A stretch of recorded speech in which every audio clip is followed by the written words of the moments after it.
Hi hello నమస్తే, welcome to our channel. నేను మీ అనిల్. చిన్నారి జాహ్నవి తప్పిపోయి నేటికి 12 రోజులుగా వస్తూ ఉంది.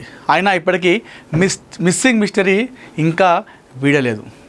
ప్రస్తుతం కాకినాడ జిల్లా తుని మండలం సిహెచ్ అగ్రహారంలో ఉన్నటువంటి ఏదైతే ఆ పామాయిల్ తోట, ఆ కొండ ప్రాంతాలు ఏదైతే దట్టమైన అడవిలో ఉందో ఒక కూంబింగ్ తరహాలో పోలీసులు చిన్నారి జాడ కోసం వెతుకులాట ప్రారంభించారు. ఇప్పటికక్కడ పోలీస్ శాఖ, అటవీ శాఖ, అగ్నిమాపక శాఖ, హనుమాన్ టీంతో పాటు SDRF, deputy CM Pawan Kalyan గారి ఆదేశాల మేరకు ఎన్డీఆర్ఎఫ్ బలగాలు కూడా మొత్తం ఓవరాల్గా 400 మంది సిబ్బంది పాప కోసం, ఆచూకీ కోసం వెతుకులాట ప్రారంభించారు. ఇంకా ఆ వెతుకులాట అనేది కొనసాగుతూనే ఉంది. అయినా ఇప్పటికి కూడా చిన్నారి జాహ్నవి జాడ దొరకలేదు, ఆచూకీ కూడా లభించలేదు. కనీసం ఆనవాళ్ళైనా లభిస్తాయో అని చూస్తున్నటువంటి పోలీసులకి ఈ కేసు సవాల్గా మారింది, ఛాలెంజ్గా మారిందని చెప్పుకోవాలి. అయినప్పటికీ పోలీస్ డిపార్ట్మెంట్ ఏదైతే ఉందో అక్కడ పాప ఆచూకీ కోసం అహర్నిశలు నిద్రాహారాలు మానేసి మరీ పాప కోసం వెతుకుతున్నారు. సో ఈ రోజుకి 12 రోజులుగా వస్తుంది పాప తప్పిపోయి.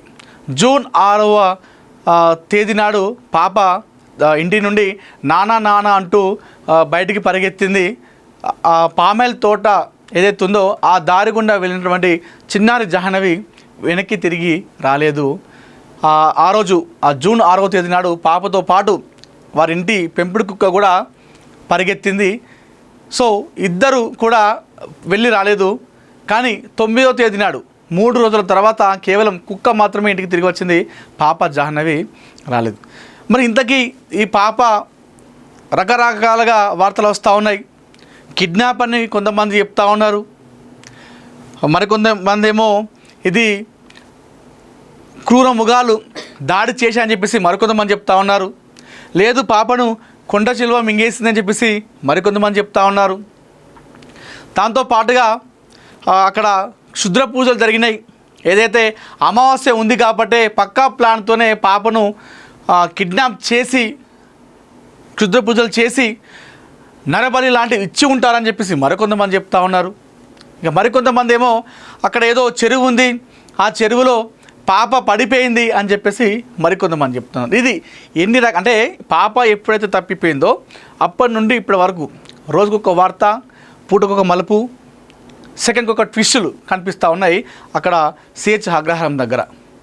ప్రస్తుతం ఆ తల్లిదండ్రులు ఎవరైతే ఉన్నారో చిన్నారి జాహ్నవి పేరెంట్స్ ఆ పాప కోసం ఏ విధంగా అయితే చూస్తూ ఉన్నారో అదే తరహాలో 2 తెలుగు రాష్ట్రాల ప్రజలు ఆ పాప ఆచూకీ కోసం, పాప ఇంటికి రావాలని చెప్పేసి అందరూ కూడా చూస్తూ ఉన్నారు.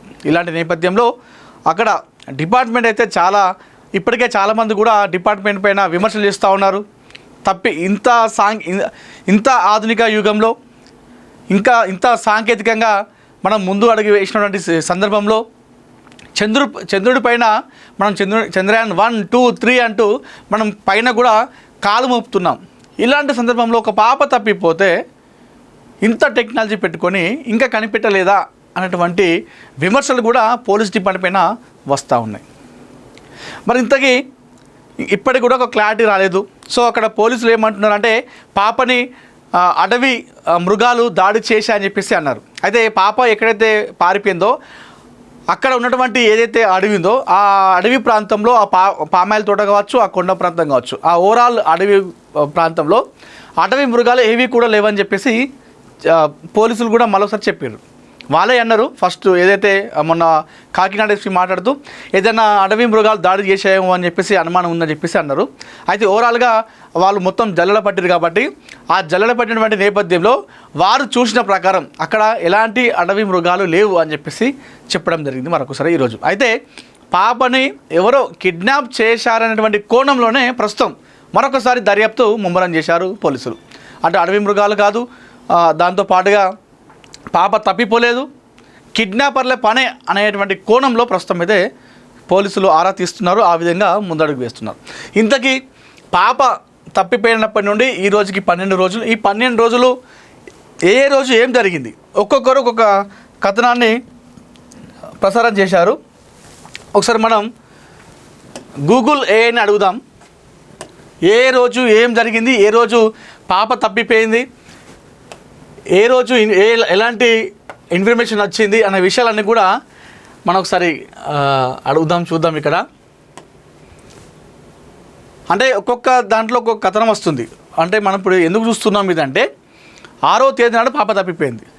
ఆ తర్వాత ఏ రోజు ఎలాంటి క్లూ వచ్చింది పోలీసులకి, ఎలాంటి ఆనవాళ్ళు దొరికినాయి, ఏ విధంగా ముందుకెళ్ళారు, ఏ టీము ఏ రోజు వచ్చి పనిచేస్తా ఉన్నా అనే విషయాన్ని కూడా మనం ఒకసారి చూద్దాం.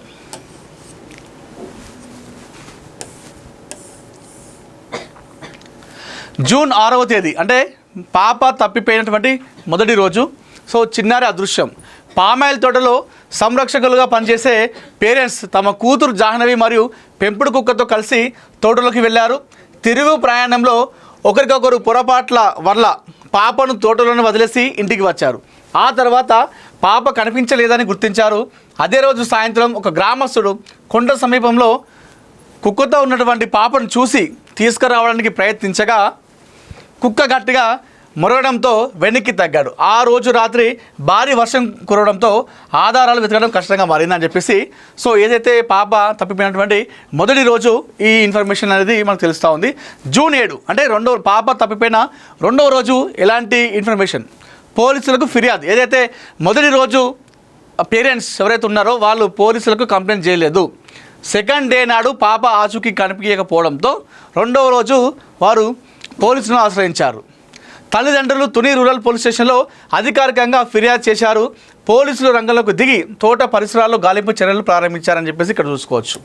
సో జూన్ 8, 9 అంటే 3, 4వ రోజులు ఏం జరిగిందో చూద్దాం. పోలీస్ అటవీ శాఖ సిబ్బంది 500 ఎకరాల తోటను జల్లెడ పట్టడం ప్రారంభించారు. జూన్ 9న పాప వెంట వెళ్ళిన పెంపుడు కుక్క మాత్రమే ఒంటరిగా ఇంటికి తిరిగి వచ్చింది. కానీ పాప ఆచూకీ లభించలేదు. ఇది పాప తప్పిపోయినటువంటి 3వ రోజు 4వ రోజు జరిగినటువంటి సిచ్యువేషన్. జూన్ 10 అంటే జూన్ 10, 11 5వ రోజు 6వ రోజు క్షుద్ర పూజల అనుమానాలు, డ్రోన్ల గాలింపు. తోట చుట్టూ ఉన్నటువంటి కంచె దాటి పాప వెళ్ళడం అసాధ్యం కావడంతో కిడ్నాప్ కోణంపై పోలీసులు దృష్టి పెట్టారు. కొండల్లో చిన్నారి ఏడుపు వినిపించిందని కొందరు స్థానికులు చెప్పడంతో ఆ దిశగా గాలించారు. పాప వెంట్రుకలు కొన్ని దూరంలో లభించడంతో క్షుద్ర పూజల కోణంలో దర్యాప్తు కూడా చేయడం జరిగింది. అంటే క్షుద్ర పూజలు అనేది ఎవరు కూడా నమ్మద్దు, కానీ అక్కడక్కడ నమ్ముతూ ఉంటారు ఏదైతే ఈ రూరల్ గ్రామాలు ఉంటాయో. కానీ పోలీసులకు ఇవంతా కూడా క్లూ దొరకపోవడంతో ఆ కోణంలో కూడా వాళ్ళు దర్యాప్తు చేయడం జరిగింది. జూన్ 12, 7వ రోజు పాప తప్పిపోయినటువంటి 7వ రోజు ఏం జరిగిందంటే, సో పాప ఆచూకీ కనుగొనడానికి ఇంటికి తిరిగి వచ్చినటువంటి పెంపుడు కుక్కకు పోలీసులు జీపీఎస్ ట్రాకింగ్ పరికరాన్ని అమర్చి తోటలోకి వదిలారు. అది పాప ఉన్న చోటుకు తీసుకెళ్తుందని ఆశించారు.